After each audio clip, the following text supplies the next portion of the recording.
खबर कट में हम आज आपकी मुलाकात कराएंगे ओलंपिक पदक वाले पहलवान से लेकर कैसे सुशील कुमार बन गए पिस्टल वाले पहलवान। हम आपको उस फ्लैट में भी ले चलेंगे जिसको लेकर ये पूरा का पूरा गैंग वॉर जो है एक तरह से, और ये धनखड़ की मौत को अंजाम दिया गया। क्या कुछ हुआ और क्यों ये पूरा का पूरा विवाद था, हम उस फ्लैट में लेकर जाएंगे आपको जहां पर सुशील रहते थे। आसपास के लोग जो हैं वो क्या कुछ बताते हैं उस दिन की सच्चाई के बारे में, क्या हुआ था, क्या कुछ सुशील का आचरण था। पूरी इनसाइड स्टोरी हम न्यूज नेशन पर आपको दिखाएंगे कि आखिर हुआ क्या था उस दिन और कैसे ओलंपिक पदक से पिस्टल हाथ में ले आए थे सुशील।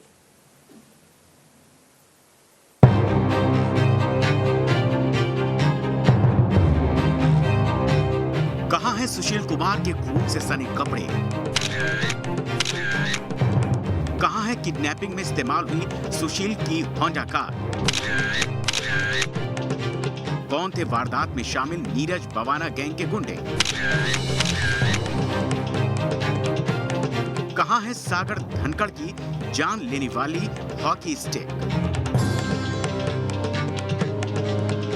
ये वो सुलगते सवाल हैं जिनको जाने बिना छत्रसाल कांड की जांच कर रही दिल्ली क्राइम ब्रांच एक इंच भी आगे नहीं बढ़ सकती।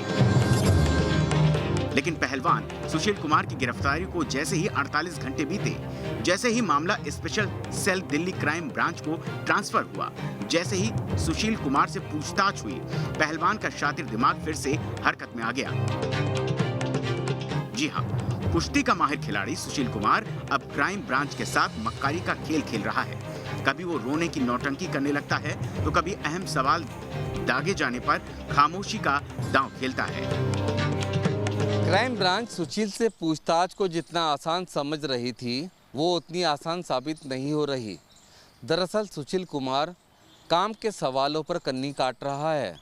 वो जानता है कि मामला हाई प्रोफाइल है और वो एक बड़ा आदमी है, इसलिए उसे मारपीट तो होगी नहीं। शायद इसलिए वो जांच में पूरी तरह सहयोग नहीं कर रहा है। सूत्रों से खबर है कि सुशील कुमार क्राइम ब्रांच की टीम को सच नहीं बता रहा। वो लगातार ये कहानी पुलिस को सुना रहा है कि विवाद किराए के पैसों को लेकर था। सागर धनखड़ उसके फ्लैट का किराया उसे नहीं दे रहा था और इसलिए झगड़ा हुआ। दिल्ली के सबसे पॉश इलाकों में से एक मॉडल टाउन 3 का ये वही फ्लैट है जहां से सुशील कुमार के ओलंपिक चैंपियन से एक मोस्ट वांटेड बनने और अपराधी बनने की शुरुआत हुई। दरअसल 140 गज का ये फ्लैट है। इस बिल्डिंग में नई बनी हुई बिल्डिंग है। इसके टॉप फ्लोर पर वो फ्लैट है जिसमें सागर और सोनू बताया जाता है कि किराए पर रहा करते थे और इसी फ्लैट में झगड़ा हुआ था, जिसके बाद कथित तौर पर सुशील कुमार सोनू और सागर को अगवा करके छत्रसाल स्टेडियम ले गया। ये फ्लैट आप देख सकते हैं कि एक नई बनी हुई बिल्डिंग है जो कि बिल्कुल मॉडल टाउन 3 के कोने में मौजूद है और बताया जाता है कि 140 गज का ये फ्लैट है जिसकी कीमत करीब 1.25 करोड़ से 1.5 करोड़ के बीच में है और इसके 2 महीने का किराया जो कहा गया है कि सागर ने नहीं दिया था, जिसके बाद सुशील कुमार से उसका विवाद था इस 2 महीने के किराए को लेकर। लेकिन ये थोड़ी दिल्ली पुलिस क्राइम ब्रांच के गले नहीं उतर रही है। कैसे ये झगड़ा चंद हजार रुपए का नहीं बल्कि कई सौ करोड़ का था, ये बात आगे करेंगे। पहले तो ये देखिए कि न्यूज नेशन ने अपनी इन्वेस्टिगेशन में कैसे सुशील के पहले झूठ की धज्जियां उड़ा डाली। आज हम आपको बताएंगे कि विवाद फ्लैट के किराए का नहीं। पहले देख लीजिए सुशील कुमार का वो फ्लैट जिसे सुशील झगड़े की जड़ बता रहा है।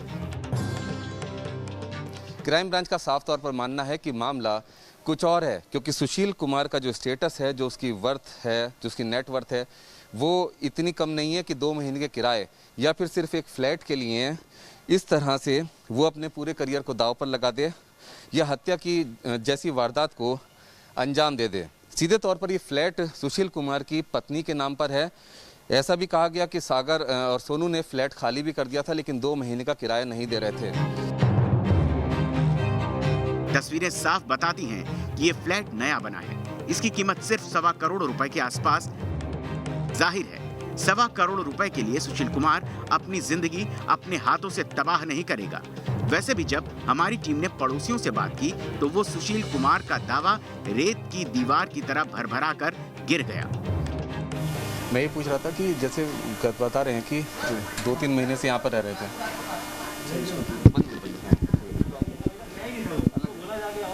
2-3 महीने से रह रहे थे, तो ये बेड नीचे पड़ा हुआ है इनका। ये सागर वागर 15 दिन से आए थे, तो ये बात तो रेंट एग्रीमेंट वगैरह में भी आपको क्या होगा? ये तो बिल्डिंग का ओनर बताएगा या डीलर बताएगा रेंट एग्रीमेंट क्या है, कहने का कि हमें यहाँ पे 15 दिन से प्रैक्टिकल मैं आपको बता रहे 15 दिन पहले सामान भी सब नीचे पड़ा हुआ है। सामान क्या खाली बेड ऊपर चढ़ानी होगा, बेड नीचे पड़ा हुआ है। अच्छा ठीक है, 15 दिन से ही आए हैं। 15 दिन हुए। कौन कौन ये सागर या दो सुशील? जने थे, एक सागर था और दूसरे को हम जानते नहीं, लंबा सा लड़का था, कोई कौन था ये नहीं। अच्छा, बाकी आते जाते तो कई लोग रहते थे, यहाँ पे 2 आदमी रहते। और उस दिन रात में क्या होता है 1:30 बजे? नहीं पता। सुना आपने, सागर धनखड़ सुशील कुमार के इस फ्लैट में रहने के लिए सिर्फ 15 दिन पहले आया था और अभी तो उसने इस फ्लैट में पूरा सामान तक शिफ्ट नहीं किया था, तो फिर किराया न देने का सवाल ही कहां पैदा होता है। लेकिन कई ऐसी चीज़ें हैं जिससे बयानों में विरोधाभास सामने आया है। जो पड़ोसी हैं उनका ये कहना है कि 15 दिन पहले ही सागर और सोनू यहाँ पर रहने आए थे और मामला कुछ और हो सकता है, जिसके पक्ष में उन्होंने कुछ चीज़ें भी बताई जो आपको दिखाना चाहेंगे इस फ्लैट के अंदर। हालांकि हम बाहर से तस्वीरें दिखा रहे हैं। यहाँ पर आप देख सकते हैं कि 2 बेड खड़े हुए हैं और एक अलमारी है जो कि पैक्ड है। ये दावा है यहाँ के पड़ोसियों का कि सागर और सोनू के ही ये बेड और अलमारियां हैं। पूरा सामान भी अब तक ऊपर नहीं जा पाया था और जाहिर है कि जो पड़ोसी हैं उनका कहना है कि 15 दिन पहले ही ये फ्लैट में, एक बार फिर से आपको दिखाना चाहूँगा, टॉप फ्लोर का फ्लैट है इस बिल्डिंग में। ये जो बिल्डिंग है इसमें फर्स्ट और सेकंड फ्लोर पर 3-3 फ्लैट बने हुए हैं, जबकि थर्ड और फोर्थ पर 2-2 फ्लैट बने हुए हैं। फोर्थ फ्लोर और थर्ड फ्लोर के फ्लैट बड़े हैं, 140 गज के हैं, जबकि नीचे वाले 100 गज के हैं। जो सुशील कुमार की पत्नी के नाम पर फ्लैट है उसकी कीमत 1.25 करोड़ से 1.5 करोड़ के बीच में है। जाहिर है सुशील कुमार झूठ बोल रहा है। इससे साफ पता चलता है कि अपनी जिंदगी को अर्श से फर्श पर गिराकर भी सुशील कुमार ने कोई सबक नहीं लिया। उसके आंसू घड़ियाली हैं और वो झूठ पर झूठ बोल रहा है। मारे गए पहलवान सागर धनखड़ के साथ किडनैप हुए सोनू महाल ने पुलिस को बताया है कि किडनैप करते वक्त सुशील के हाथ में पिस्तौल थी और उसने उन दोनों को पिस्टल दिखाकर धमकाया भी था। सुशील ना तो पिस्टल के बारे में कुछ बता रहा है, ना ही अपने खून से सने कपड़ों के बारे में, और तो और किडनैपिंग में इस्तेमाल हुई अपनी होंडा सिटी कार के बारे में भी सुशील मुंह नहीं खोल रहा। सुशील कुमार शायद अभी अपने सेलिब्रिटी वाले सपने से बाहर नहीं आया है, तभी वो ये नहीं समझ पा रहा कि क्राइम ब्रांच के पास सच जानने के 100 तरीके हैं और सच तो सामने आएगा ही।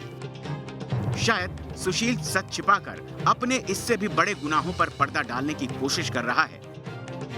वैसे भी पुलिस को यकीन है कि 1.25 करोड़ के इस फ्लैट के लिए सुशील इतनी बड़ी वारदात को अंजाम नहीं दे सकता। अब सुशील कुमार से लगातार सघन पूछताछ हो रही है। जो इस केस के तमाम गवाह हैं उनसे लगातार पूछताछ हो रही है। उसके बाद उम्मीद है कि सच्चाई सामने आ पाएगी कि आखिर एक ओलंपियन के एक हत्यारे बनने तक, एक अपराधी बनने तक का सफ़र किन हालातों में और क्यों पूरा हुआ, और सीधे तौर पर जो ये पूरा झगड़ा हुआ था, क्या सच में यही वो फ्लैट जिसकी कीमत मैं एक बार फिर आपको बता रहा हूँ कि 1.25 करोड़ से 1.5 करोड़ के बीच में है। और ये इसलिए बता रहा हूँ क्योंकि क्राइम ब्रांच सूत्रों का भी ये मानना है कि सुशील कुमार की नेटवर्थ इससे कहीं ज़्यादा है और सिर्फ फ्लैट भी उसकी पत्नी के नाम पर है। फ्लैट पर किसी तरह का कोई कब्जा नहीं था। इस फ्लैट के 2 महीने का किराया जो कि चंद हज़ार रुपये है, उसके लिए आखिर क्यों सुशील कुमार इतना बड़ा कदम उठाएगा। अब इन्वेस्टिगेशन के बाद ये बात साफ हो पाएगी कि सच्चाई क्या है। तमाम पहलुओं को क्राइम ब्रांच जांच रहा है, यानी सच का सामने आना अभी बाकी है और शायद उस सच के साथ ही सामने आएगा सुशील का और भी बदसूरत चेहरा। Team news nation.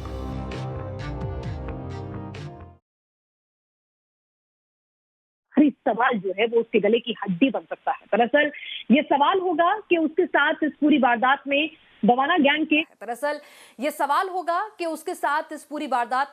Bawana gang के कौन-कौन से गैंगस्टर शामिल थे, और जैसे ही वो इस सवाल का जवाब देगा तुरंत उस पर लग जाएगा गैंगस्टर एक्ट। और ये एक्ट सुशील के लिए गले की फांस बन जाएगा। लेकिन दिल्ली पुलिस अभी फिलहाल सुशील के बारे में नहीं सोच रही है। उसे डर है कि कहीं दो बड़े गैंगस्टर्स की ईगो की लड़ाई जो है सुशील के मार्फत कहीं दिल्ली में गैंग वॉर को अंजाम न दे दे। तारीख 24 मई 2021, वक्त शाम करीब 6 बजे, जगह अग्रसेन स्टेडियम रोहतक।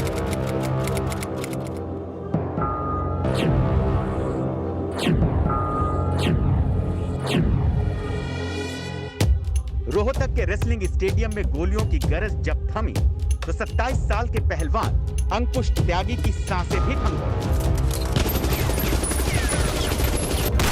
अंकुश को 2 बाइक सवारों ने अंधाधुंध गोलियां बरसाकर खामोश कर दिया। देखिए, हमारे पास सूचना मिली थी कि वहाँ अपने जो अग्रसेन स्टेडियम है वैसे कॉलेज में, उसमें एक लड़के को गोली लगी है। तो ये आने के बाद पता लगा कि भाई इस लड़के को 2 लड़कों ने गोली मारी है। इस लड़के का जो नाम बाद में पता चला है कि इसका नाम अंकुश है। लेकिन इसी के साथ दिल्ली और एनसीआर में खतरे का सायरन गूंज उठा। अंडरवर्ल्ड के जानकारों को इस वारदात से एनसीआर के आसमान पर गैंग वॉर के बादल छाते नजर आ रहे हैं और इस आशंका को जन्म दे रहे हैं कई खौफ से भर देने वाले सवाल। क्या रोहतक में हुई इस वारदात का छत्रसाल कांड से कोई रिश्ता है? क्या छत्रसाल कांड के बाद गैंग वॉर की आशंका सच साबित हुई है? क्या जिस गैंग वॉर का डर था वो अब शुरू हो चुकी है? दिल्ली, हरियाणा और राजस्थान में अदालतों में गैंगवार, सड़कों पर गैंगवार, जिमों और अखाड़ों में गैंगवार आम बात है। गैंगवार के दौरान ना जाने कितनी बार ऐसी खौफनाक तस्वीरें सामने आई हैं जिनमें अदालत परिसर में पेशी पर आए गैंगस्टर को दूसरे गिरोह ने पुलिस के सामने मार गिराया। दिल्ली पुलिस को एक बार फिर से वही गैंगवार की आशंका ने बेहद सतर्क कर दिया है। दरअसल दिल्ली में जब जब कोई खूनी गैंगवार शुरू हुई है तो वो दशकों तक चली है और हर बार हर गैंगवार में इतना लहू बहा है कि पुलिस लाशें समेटते समेटते थक गई। दिल्ली एनसीआर में होने वाली हर गैंगवार की एक और खासियत होती है और वो ये कि इसमें कोई नियम नहीं होता। इसमें सिर्फ विरोधी गैंग के मेंबर्स को ही नहीं मारा जाता बल्कि उनके दोस्तों, रिश्तेदारों, यहाँ तक कि दूर के रिश्तेदारों तक को नहीं छोड़ा जाता। अदालत में पेशी पर लाए गए दुश्मन गैंग के गुर्गों को अदालत में घुसकर मारा जाता है। जेल में कत्ल होते हैं। जेल ले जाते समय हर पुलिस की वैन पर अटैक और कत्ल होते हैं। जहां तक कि दुश्मन गैंग के लोगों के बुजुर्ग रिश्तेदारों तक कत्ल कर दिए जाते हैं। कुल मिलाकर ये कह लीजिए कि दिल्ली एनसीआर में गैंगवार शुरू होना कत्लेआम की शुरुआत होती है। साल 1992 में नजफगढ़ के दिचाऊ और मित्राऊ गांव में कृष्णा पहलवान और बलराज अनूप गिरोह के बीच गैंगवार शुरू हुई। ये गैंगवार पूरे 25 साल चली। दोनों तरफ के कम से कम 150 लोग मारे गए। 2013 में गोगी टिल्लू गैंग के बीच गैंगवार हुई। इस गैंगवार में अब तक 15 से ज्यादा लोग मारे जा चुके हैं। टिल्लू गोगी गिरोह के बीच ये गैंगवार आज भी जारी है और रह रहकर लाशें आज भी गिरती रहती हैं। अब एक बार फिर गैंगवार का खतरा फन उठाकर खड़ा हो चुका है। लेकिन इस बार अगर गैंगवार हुई तो ये आज तक की सबसे बड़ी गैंगवार होगी, क्योंकि इसमें 2 नहीं बल्कि एक दूसरे के प्यासे होंगे 4 बड़े गैंग।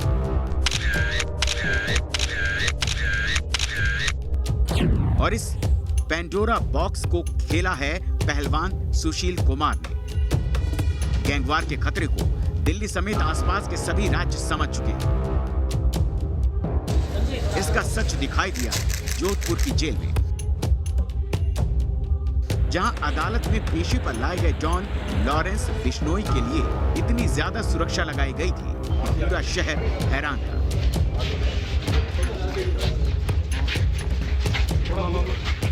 जाहिर है दिल्ली, हरियाणा, राजस्थान तीनों राज्य की पुलिस चौकन्नी है, क्योंकि सभी को लग रहा है कि कोई अनहोनी शुरू होने वाली है। इस बीच अगर सुशील पहलवान वक्त रहते सच सामने ले आए तो शायद नुकसान को बढ़ने से रोका जा सकेगा। Team news nation.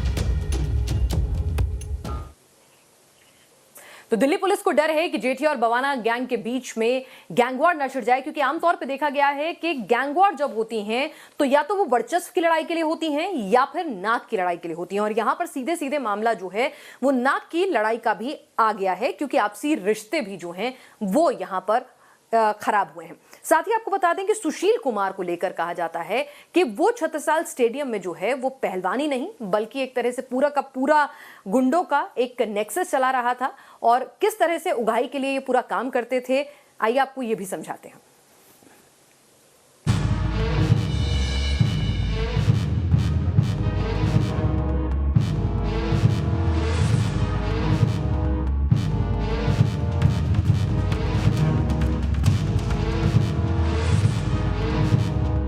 14 साल की उम्र में छत्रसाल स्टेडियम से ही सुशील ने अपने करियर की शुरुआत की थी, लेकिन कौन जानता था कि उसकी खुशियों का सफर छत्रसाल स्टेडियम पर ही खत्म होगा।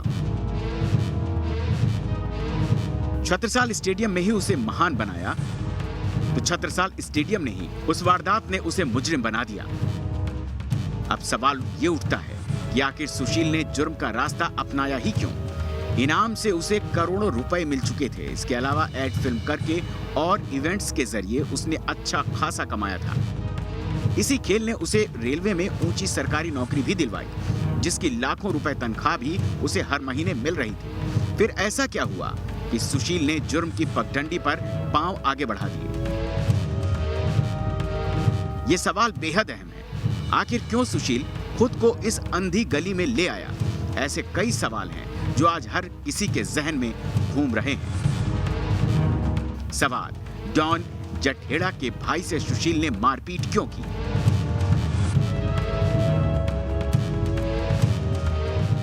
$1.25 करोड़ के लिए सुशील का मौत से मजाक क्यों? एक फ्लैट के लिए सुशील बवाना गैंग से क्यों जुड़ा? छत्रसाल के पहलवानों को गुंडा क्यों बना रहा था सुशील?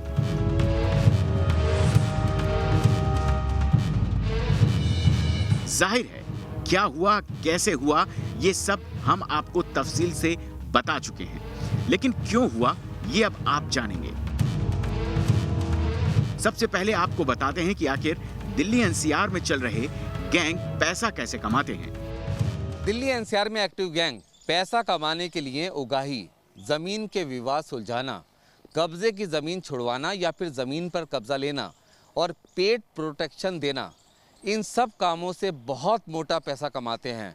और इसी पैसे से ये गिरोह हथियार खरीदने से लेकर अपने जेल में बंद साथियों और उनके परिवारों की ज़रूरतें पूरा करते हैं, और इस सब के लिए आदमियों की ज़रूरत पड़ती है। जी हाँ, इसलिए दिल्ली एनसीआर में एक्टिव गिरोहों को पहलवानों की जरूरत पड़ती है। इसमें इतना पैसा है कि सुशील अपना लालच संभाल नहीं सका। छत्रसाल स्टेडियम पर उसका एक छत्र राज था, यानी उसके पास मुफ्त के पहलवान थे, और इन्हीं पहलवानों की एक्टिव गिरोह को जरूरत थी। इस काम में कम मेहनत से ज्यादा पैसा था।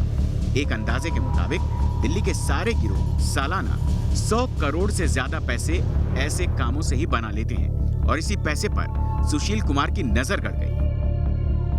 सुशील कुमार ने इसी के बाद अंडरवर्ल्ड के लिए काम करना शुरू कर दिया। दरअसल सुशील अंडरवर्ल्ड की मजबूरी भाप गया था, और इसी के साथ सुशील कुमार की अवैध कमाई का सिलसिला शुरू हो गया। सूत्रों के मुताबिक गैंग्स हर काम के लिए जैसे पार्टी फंस जाए वैसी फीस वसूली करता था।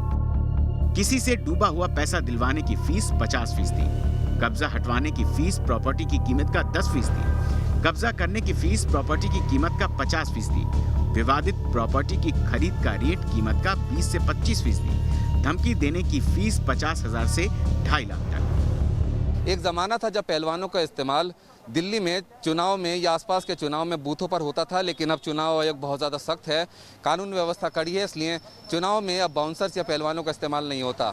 लेकिन जो बाहरी दिल्ली है या फिर पूर्वी दिल्ली या फिर पश्चिमी दिल्ली है, वहाँ के बहुत सारे व्यापारी ऐसे हैं जो ब्याज पर पैसा देते हैं, लेकिन अगर वो पैसा वापस नहीं मिलता तब उसको वसूलने के लिए पहलवानों का इस्तेमाल किया जाता है। जिन्होंने पैसा लिया होता है उनसे ज़बरदस्ती या धमकाकर बीच का रास्ता निकालते हुए उनकी प्रॉपर्टी के कागज़ वो बिजनेसमैन अपने नाम पर करा लेते हैं, या फिर सीधे तौर पर अगर किसी काला जठेरी गैंग जो विदेश से ऑपरेट करता है या नीरज भवाना जो जेल में है, इस तरह के गैंग अगर किसी से उगाही मांगते हैं, एक्सटॉर्शन मनी मांगते हैं, तब भी उसमें पहलवानों का इस्तेमाल बीच बचाव के लिए किया जाता है। लेकिन वो पहलवान या वो शख्स एक बड़ा नामचीन शख्स होना चाहिए। सूत्रों के मुताबिक इस तरह गिरोह सालाना 100 करोड़ रुपए कमा लेता है। अब सवाल यही है, क्या इसी पैसे के लिए सुशील बीते कई साल से अंडरवर्ल्ड गैंग्स के लिए काम कर रहा था? सुशील कुमार धीरे धीरे अपना वर्चस्व स्थापित करने के लिए इन गैंगस्टर के संपर्क में आता चला गया, और ये गैंगस्टर भी जो पुलिस के सोर्स हैं वो बताते हैं कि इस तरह के नामचीन लोगों को हमेशा ही अपने साथ शामिल करने में जुटे रहते हैं, क्योंकि अगर एक्सटॉर्शन की मांग हो या बीच बचाव करना हो या कहीं पर कोई रास्ता निकालना हो, तो एक बड़ा नाम जाके अगर बीच में मांडवाली करता है, तब ऐसी स्थिति में पैसे का लेन देन बहुत ज़्यादा आसान हो जाता है। और सुशील कुमार लगातार यही काम करता जा रहा था। वो रसूखदार इंसान तो था ही, साथ ही छत्रसाल में 24 घंटे पहलवान भी मौजूद रहते थे, जो सुशील के एक फोन कॉल पर हाजिरी देने के लिए तैयार रहते थे। सवाल ये भी है, कहीं जठेड़ी की कोई मोटी रकम तो सुशील कुमार के पास नहीं रखी थी, जिस पर सुशील की नीयत डोल गई। क्राइम ब्रांच को शक है कि छत्रसाल कांड की जांच जैसे जैसे आगे बढ़ेगी, विवाद के पीछे की रकम भी बढ़ती जाएगी, और इसी के साथ बढ़ती जाएगी सुशील की मुसीबत। Team news nation. तो हमने आपको दिखाया कि किस तरह से ओलंपिक पदक विजेता से पिस्टल वाला गुंडा बन गया सुशील कुमार, और आज सलाखों के पीछे है। क्राइम ब्रांच पूछताछ कर रही है और गैंगस्टर एक्ट भी उस पर लग सकता है।